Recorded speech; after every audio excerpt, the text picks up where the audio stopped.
Numbers chapter 11. Now the people complained about their hardships in the hearing of the Lord. And when he heard them, his anger was aroused. Then fire from the Lord burned among them and consumed some of the outskirts of the camp. When the people cried out to Moses, he prayed to the Lord, and the fire died down. So that place was called Taberah, because fire from the Lord had burned among them. The rabble with them began to crave other food. And again, the Israelites started wailing and said, "If only we had meat to eat. We remember the fish we ate in Egypt at no cost, also the cucumbers, melons, leeks, onions, and garlics. But now we have lost our appetites. We never see anything but this manna."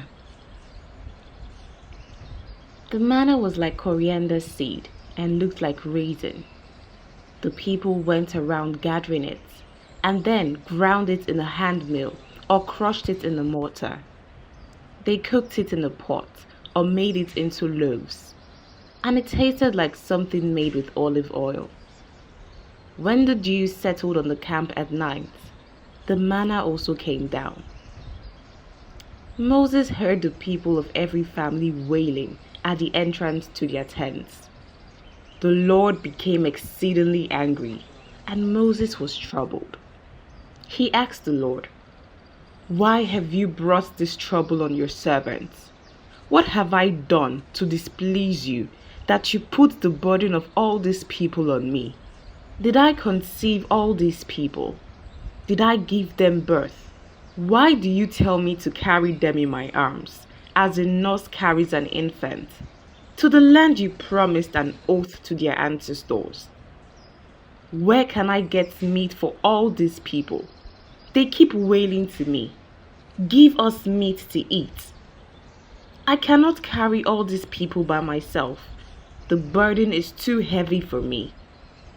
If this is how you are going to treat me, please go ahead and kill me, if I have found favor in your eyes, and do not let me face my own ruin." The Lord said to Moses, "Bring me 70 of Israel's elders, who are known to you as leaders and officials among the people. Have them come to the tent of meeting, that they may stand there with you. I will come down and speak with you there, and I will take some of the power of the Spirit that is on you and put it on them. They will share the burden of the people with you, so that you will not have to carry it alone. Tell the people, 'Consecrate yourselves in preparation for tomorrow, when you will eat meat.' The Lord heard you when you wailed, 'If only we had meat to eat. We were better off in Egypt.' Now the Lord will give you meat, and you will eat it. You will not eat it for just 1 day, or 2 days, or 5, 10, or 20 days, but for a whole month, until it comes out of your nostrils, and you loathe it, because you have rejected the Lord, who is among you, and have wailed before him, saying, 'Why did we ever leave Egypt?'" But Moses said, "Here I am, among 600,000 men on foot, and you say, 'I will give them meat to eat for a whole month.' Would they have enough if flocks and herds were slaughtered for them? Would they have enough if all the fish in the sea were caught for them?" The Lord answered Moses, "Is the Lord's arm too short? Now you will see whether or not what I say will come true for you." So Moses went out and told the people what the Lord had said. He brought together 70 of their elders and had them stand around the tent. Then the Lord came down in the cloud and spoke with him. And he took some of the power of the Spirit that was on him and put it on the 70 elders. When the Spirit rested on them, they prophesied, but did not do so again. However, two men, whose names were Eldad and Medad, had remained in the camp. They were listed among the elders, but did not go out to the tents. Yet the Spirit also rested on them, and they prophesied in the camp. A young man ran and told Moses, "Eldad and Medad are prophesying in the camp."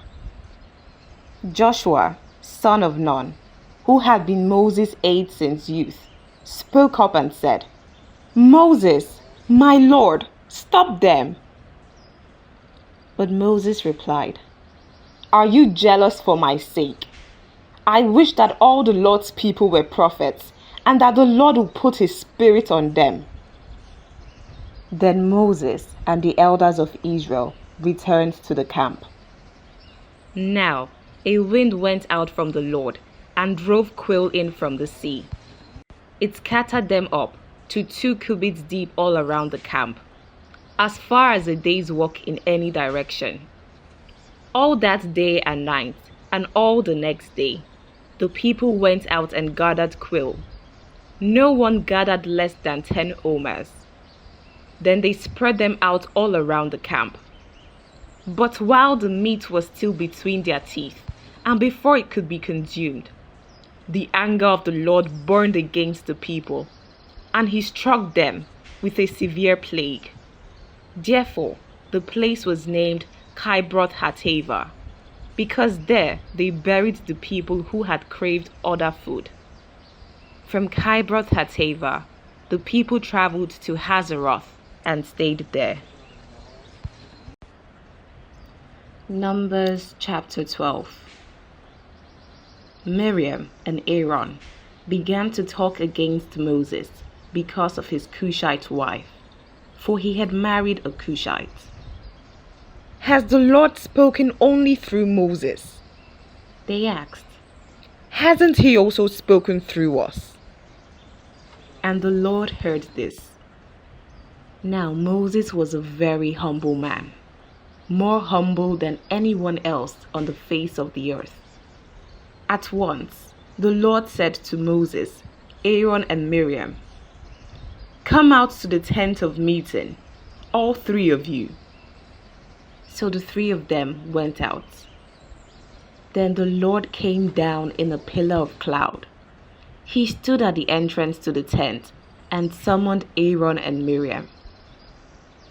When the 2 of them stepped forward, he said, "Listen to my words. When there is a prophet among you, I, the Lord, reveal myself to them in visions. I speak to them in dreams. But this is not true of my servant Moses. He is faithful in all my house. With him I speak face to face, clearly and not in riddles. He sees the form of the Lord. Why then were you not afraid to speak against my servant Moses?" The anger of the Lord burned against them, and he left them. When the cloud lifted from above the tent, Miriam's skin was leprous. It became as white as snow. Aaron turned toward her and saw that she had a defiling skin disease. And he said to Moses, "Please, my Lord, I ask you not to hold against us the sin we have so foolishly committed. Do not let her be like a stillborn infant coming from his mother's womb, with its flesh half eaten away." So Moses cried out to the Lord, "Please, God, heal her." The Lord replied to Moses, "If her father had spit in her face, would she not have been in disgrace for 7 days? Confine her outside the camp for 7 days. After that, she can be brought back." So Miriam was confined outside the camp for 7 days, and the people did not move on till she was brought back. After that, the people left Hazeroth and encamped in the desert of Paran. This is the Soothing Word of God.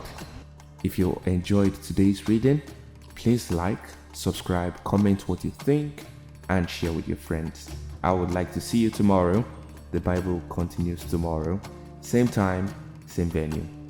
God bless you.